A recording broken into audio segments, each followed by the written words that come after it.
Welcome to star 9 news. Vizianagaram జిల్లా గంట్యాడ మండలం కరకవలసలో ప్రేమ వెలుగు సేవా ఆశ్రమ సంస్థలో కలుషిత ఆహారం తిని విద్యార్థులు అస్వస్థతకు గురికాగా వారిలో ముగ్గురు పరిస్థితి విషమంగా ఉంది.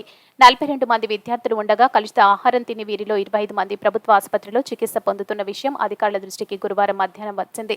తహసీల్దార్ నీలకంఠేశ్వర్ రెడ్డి, జిల్లా వైద్య ఆరోగ్య శాఖ అధికారి డాక్టర్ భాస్కర్ రావు వివరాలపై ఆరా తీశారు.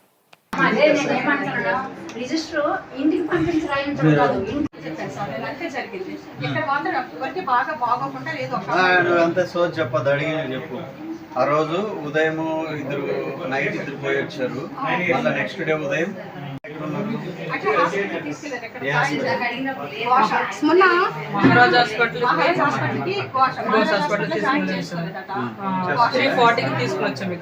వచ్చిన తర్వాత ఈలోగా వేరే వాళ్ళకి స్టార్ట్ అయ్యాయి.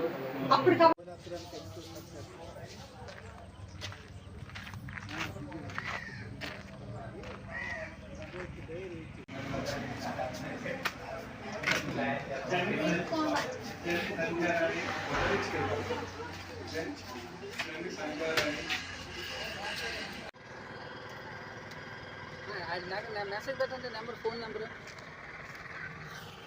పెట్టండి.